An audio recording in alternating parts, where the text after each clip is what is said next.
Hello everyone and welcome back to another video from Finance and Crypto Guide.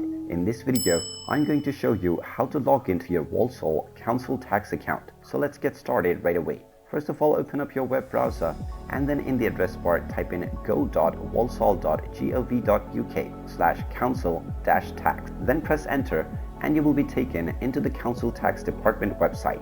Now from the homepage, you can click on sign in/register at the top section, and you can also click on sign in or register for an online account underneath. You will then find the sign in here button. Go ahead and click on this link and now you will be allowed to enter your credentials. Start by entering the username that you have set up while creating your account, and then within the password section, type in the password that you created while registering.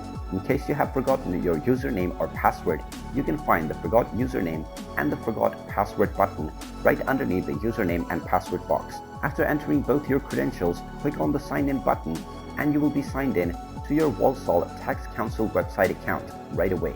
And there you have it. That is how easy it is to log into your Walsall Council tax account.